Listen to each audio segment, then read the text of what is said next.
औज़ुबिल्लाहिमिनश्शैतानिर्रजीम बिस्मिल्लाहिर्रहमानिर्रहीम।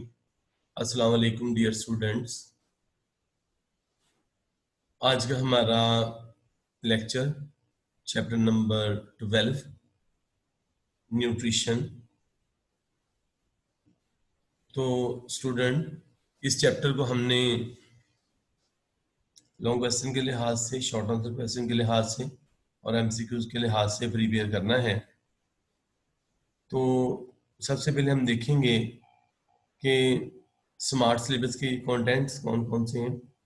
इसलिए न्यूट्रिशन में हम डिस्कस करेंगे मेथड ऑफ प्लांट न्यूट्रिशन, जिसमें saprophytic nutrition, parasitic, symbiotic nutrition, nutrition in insectivorous plant, फिर digestion and absorption, digestion in man बहुत ही important topic, digestion in oral cavity, digestion in stomach, human being में digestion in small intestine, absorption of food in small intestine, large intestine, some common disease related to nutrition, जिसमें dyspepsia, food poisoning, obesity and ulcer शामिल होगा। तो सबसे पहले हम देखेंगे कि न्यूट्रिशन है क्या। न्यूट्रिशन वो सारे के सारे प्रोसेसेस कि किस तरीके से फूड को बॉडी के अंदर लेके जाना और फिर उस फूड को यूटिलाइज करना, हम इसको कहते हैं न्यूट्रिशन। न्यूट्रिएंट्स किसे कहते हैं? वो फूड या वो कोई भी चीज जो हमें इसेंशियल एलिमेंट प्रोवाइड कर रही है, जो कि हमारी बॉडी को चाहिए मेटाबॉलिक प्रोसेसेस के लिए, हम इनको कहते हैं न्यूट्रिएंट्स। तो हमने दो चीजों को डिफाइन किया, न्यूट्रिएंट्स। न्यूट्रिएंट्स किसे कहते हैं? देखो डेफिनेशन दी हुई है हमारी बुक में, food or any substance that supplies the body with the elements necessary for the metabolism is called nutrients. And sum total of all the processes involved in the taking in and utilization of element by which growth, repair and maintenance of the activity in the organism are accomplished is called nutrition. ये बहुत important definition है। हमें पता है plant जो है वो autotroph है, जिनके अपनी फूड खुद प्रिपेयर कर लेते हैं। लेकिन इससे हट के अगर हम देखें तो हमें प्लांट के अंदर स्पेशल मोड ऑफ न्यूट्रिशन बताते हैं, जो हम सेप्रोट्रॉफिक न्यूट्रिशन या सेप्रोफाइटिक न्यूट्रिशन कहते हैं। स्टूडेंट, हम सेप्रोफाइट्स के बारे में जानते हैं, ऐसे ऑर्गेनिज्म जो अपनी food and decaying organic matter से लेते हैं, हम इनको सेप्रोफाइटिक न्यूट्रिशन कहते हैं।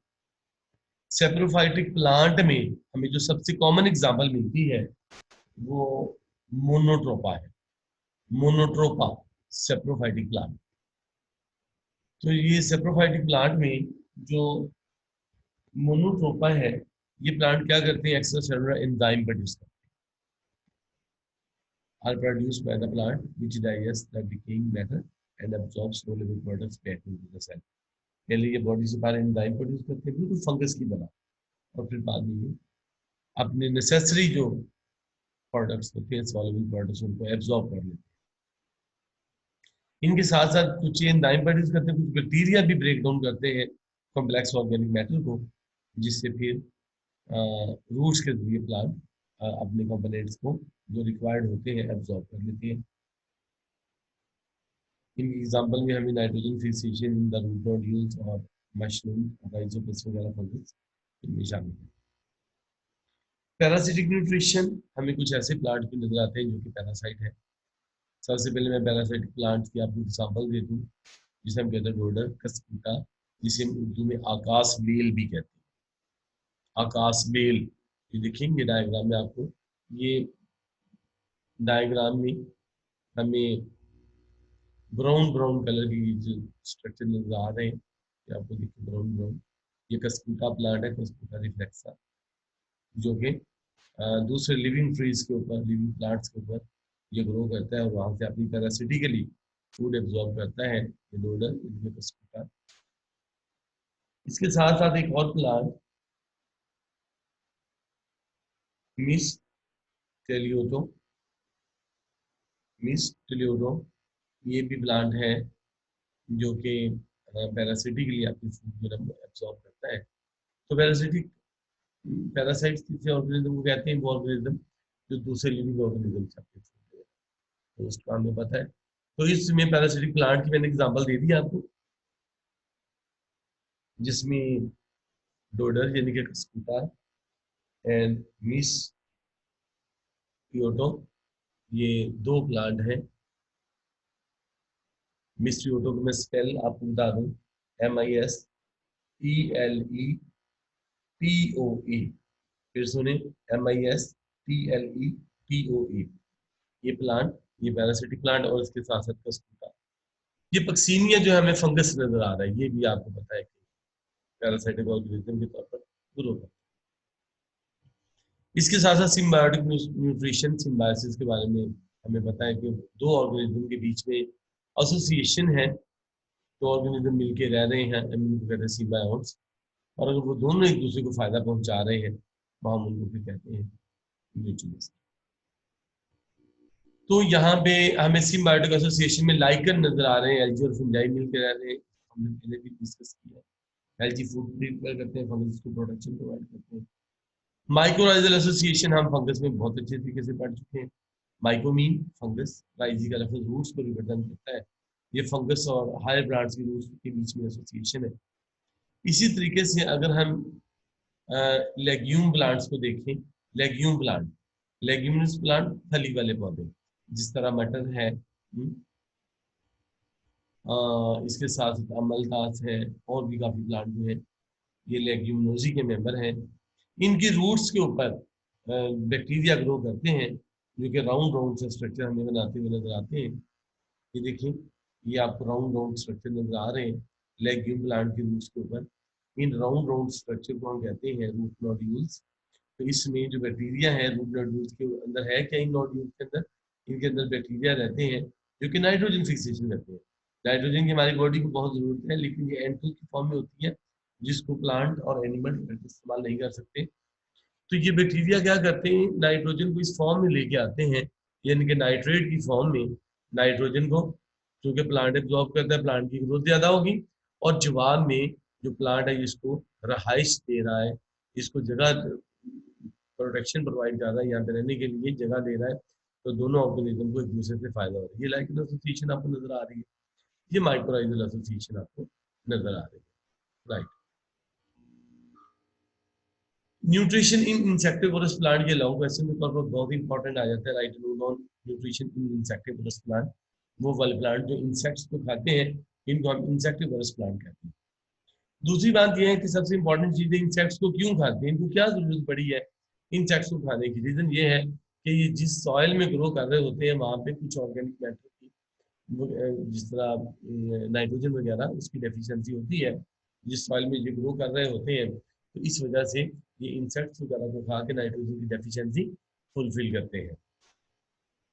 दूसरी बात यह कि इंसेक्टिवोरस प्लांट की एग्जांपल कौन सी है, पिक्चर प्लांट है, सरसीनिया पर्पूरिया, वीनस फ्लाई ट्रैप, और इसके साथ साथ सन डियो हमें नजर आ रहा है। सन डियो का डायग्राम आपके सामने, इसके साथ आपको ये पिक्चर प्लांट नजर आ रहा है, ये सुराही की तरह का स्ट्रक्चर नजर आ रहा है, क्योंकि ये पिक्चर सुराही, सुराही को कहते हैं, इसकी लीफ मॉडिफाई हुए हुए सुराही की फॉर्म में, हम इसको कहते हैं पिक्चर प्लांट।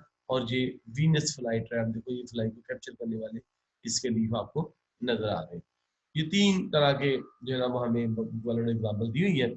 पिक्चर प्लांट सरसीनिया पर्पूरिया, तो ये ऑर्गेनिज्म अपनी फूड को जो फिलफिल करते हैं, ये इंसेक्ट्स वगैरह यहाँ पे बहुत अच्छी अट्रैक्शन होती है, यहाँ पे नेक्टर होते हैं, तो इंसेक्ट्स इसकी तरफ रागब होते हैं, और ये जब इंसेक्ट्स यहाँ पे अंदर आ जाते हैं सुराही में, तो ये वाला पिक्चर जो है ना वो इसका ढक्कन ये क्लोज हो जाता है।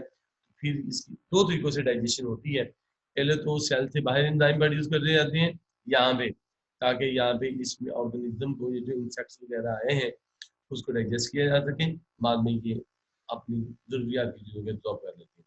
वीनस फ्लाई ट्रैप भी ऐसे करता है, पहले ये एक्स्ट्रा एंजाइम प्रोड्यूस करेगा सेल से बाहर, यहाँ पे इसकी डाइजेशन होगी, और उसके बाद जब ये छोटे छोटे पीसेस में डिवाइड होगा सॉल्युबल पीसेस में, तो फिर इसके लीफ इसको एब्जॉर्ब कर लेंगे।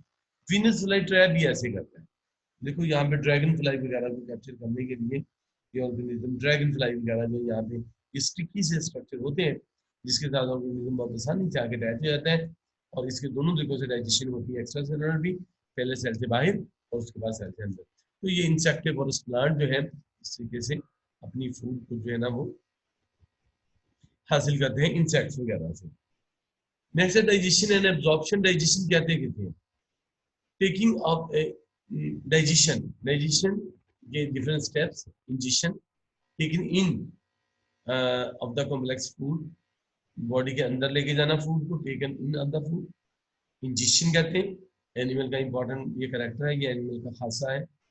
डाइजेशन, फिर बड़े बड़े पार्टिकल को सिंपल डिफ्यूजेबल पार्टिकल में ब्रेक डाउन करना, हम कहते हैं डाइजेशन। अब तो फूड को डाइजेस्ट होना मुराद कि फूड के बड़े बड़े पार्टिकल का छोटे छोटे सॉल्युबल पार्टिकल में कन्वर्ट करना, ताकि वो बहुत आसानी से डिफ्यूज होके हमारे जो है वो सेल के अंदर मूव कर सकें। इस प्रोसेस को हम कहते हैं डाइजेशन। तो first step ingestion, second step जो है वो है डाइजेशन। उसके बाद थर्ड स्टेप है डाइजेशन के टू टाइप्स हैं। इंट्रासेलुलर डाइजेशन, अभी मैं आपको बताया है इंसेक्टिवोरस प्लांट में अगर सेल से बाहर डाइजेशन होगी हम कहेंगे एक्स्ट्रा सेलुलर, अगर सेल के अंदर डाइजेशन होगी तो हम कहेंगे इंट्रासेलुलर डाइजेशन। तो देखो इंसेक्टिवोरस प्लांट पहले डाइजेशन बाहर कर रहे हैं, उसको हम कहेंगे एक्स्ट्रा सेलुलर डाइजेशन, और फिर ये फूड के एब्जॉर्ब करके बॉडी के अंदर लेके जाते हैं, और सेल्स में आगे जो डाइजेशन का प्रोसेस होगा उसे हम कहेंगे intracellular. Intra mean within the cell, extra mean outside the cell. Third step है एब्जॉर्प्शन, वो जो फूड जो कि डिफ्यूजेबल मॉलिक्यूल में कन्वर्ट हो गई, अब उसका डाइजेस्टिव ट्रैक के अंदर इसका फूड स्ट्रीम में ब्लड के अंदर इसका एब्जॉर्ब हो जाना हम कहते हैं एब्जॉर्प्शन। उसके बाद नेक्स्ट स्टेप है एसिमिलेशन। एसिमिलेशन से क्या मुराद है कि फूड को जुज़्वे बदन बना लेना, अपनी बॉडी का हिस्सा बना लेना, इसे हम कहते हैं एसिमिलेशन। और आखिर में इजिशन। इजिशन में क्या होता है कि अनडाइजेस्टेड वेस्ट मटेरियल को बॉडी से बाहर रिमूव करना, हम कहते हैं इजिशन। यहाँ पे मिस्टेकनली एसिमिलेशन ने ऐड नहीं कर सका। एसिमिलेशन का मतलब है कि जो फूड बॉडी के अंदर गई उसको फिर यूटिलाइज कर दिया गया, यूटिलाइज करने के बाद उसको जुज़्वे बदन बना लिया गया, इस प्रोसेस को हम कहते हैं एसिमिलेशन। और फिर अनडाइजेस्टेड फूड को बॉडी से बाहर रिमूव करना, इस चीज की फॉर्म में इसे हम कहते हैं इजेशन। जी स्टूडेंट, हमारा नेक्स्ट बहुत इंपॉर्टेंट टॉपिक है डाइजेशन इन मैन। मैन हमें पता कॉर्डेटा वर्टिब्रेट, कॉर्डेट वर्टिब्रेट का मेंबर है, फाइलम सब फाइलम वर्टिब्रेटा, फाइलम कॉर्डेटा, और ये ट्रिप्लोप्लास्टिक ऑर्गेनिज्म है। अगर हम देखें इसके डाइजेस्टिव ट्रैक के डिफरेंट पोर्शन आपको नजर आ रहे हैं। सबसे पहले ह्यूमन डाइजेस्टिव सिस्टम में ओरल कैविटी, ओरल कैविटी ये माउथ, ओरल कैविटी, उसके बाद फेरेंक्स, उसके बाद एसोफेगस, उसके बाद स्टमक, स्टमक के बाद स्मॉल इंटेस्टाइन, स्मॉल इंटेस्टाइन के बाद लार्ज इंटेस्टाइन, लार्ज इंटेस्टाइन के बाद रेक्टम, और उसके बाद एनस। हम गौर करें कि जो साइट्स ऑफ डाइजेशन है, कितनी जगह पे फूड डाइजेस्ट होती है। तो ओरल कैविटी में डाइजेशन होती है फूड की, उसके बाद स्मॉल इंटेस्टाइन में डाइजेशन होती है, स्मॉल इंटेस्टाइन बहुत इंपॉर्टेंट, और उसके बाद स्टमक। तीन जगहों पे हमारी साइट्स ऑफ डाइजेशन है। ओरल कैविटी में डाइजेशन होती है, स्टमक में डाइजेशन होती है, स्मॉल इंटेस्टाइन में डाइजेशन होती है। स्टूडेंट, मैं आप लोगों को पहले भी बात बता चुका हूँ कि जो डाइजेशन है इससे मुराद फूड के बड़े बड़े पार्टिकल के ब्रेक डाउन करना, उनको सिंपल डिफ्यूजेबल पार्टिकल में कन्वर्ट करना, हम कहते हैं डाइजेशन। तो मैं आपको स्टूडेंट की बात अभी बताई है कि डाइजेस्टिव ह्यूमन डाइजेस्टिव सिस्टम के different parts, mouth, oral cavity, it is surrounded by lips, उसके बाद ओरल कैविटी, ओरल कैविटी में टंग, चीक मसल्स, और इसमें इसके साथ साथ यहाँ पे सलाइवरी ग्लैंड्स, उसके बाद एसोफेगस, एसोफेगस में उसके बाद ओपन हो रही स्टमक में, स्टमक की इस जगह पे स्फिंक्टर मसल होते हैं, इन्हें हम कहते हैं कार्डियक स्फिंक्टर। ये स्टमक, यहाँ पे भी स्फिंक्टर मसल होते हैं, इन्हें हम कहते हैं पाइलोरिक स्फिंक्टर। उसके बाद ये स्मॉल इंटेस्टाइन का फर्स्ट पार्ट, इसे हम कहते हैं ड्यूडिनम। उसके बाद स्मॉल इंटेस्टाइन का ये सेकंड पार्ट, इसे हम कहते हैं जूचिनम। उसके बाद ये जूचिनम, ये वाले जो हाईलाइट कर रहा हूँ, और उसके बाद नेक्स्ट है इलियम। ये वाला पोर्शन लार्ज इंटेस्टाइन का फर्स्ट पोर्शन, इसे हम कहते हैं सीकम। सीकम से ओरिजिनेट होती है अपेंडिक्स। ये लार्ज इंटेस्टाइन का फर्स्ट पोर्शन, इसे हम कहते हैं असेंडिंग कॉलन। लार्ज इंटेस्टाइन को हम कॉलन भी कहते हैं। असेंडिंग कॉलन, चूंकि ये ऊपर को जा रहा है इसे असेंडिंग कॉलन है। ये ट्रांसफर, इसे हम कहते हैं ट्रांसफर कॉलन, और ये डाउनवर्ड मूव कर रहा है, इसे हम कहते हैं डिसेंडिंग कॉलन। उसके बाद रेक्टम और उसके बाद एनस। तो ये स्मॉल डाइजेस्टिव ट्रैक है, different portion, oral and the buccal cavity, oesophagus, stomach, small intestine में duodenum, jejunum, ileum, large intestine में ascending colon, transfer colon, descending colon, फिर caecum and rectum. Sites of digestion, 3 जगह पे digestion हो रही है। तो ये था स्टूडेंट्स हमारा आज का बहुत इंपॉर्टेंट लेक्चर, जिसमें हमने सिर्फ और सिर्फ digestion in man, digestive tract देखा, साइट्स ऑफ डाइजेशन देखा। तो नेक्स्ट लेक्चर में इंशाल्लाह हम डिस्कस करेंगे डाइजेशन इन ओरल कैविटी। तो नेक्स्ट लेक्चर के साथ आपकी खिदमत में फिर हाजिर होंगे, तब तक के लिए इजाजत, अल्लाह हाफिज।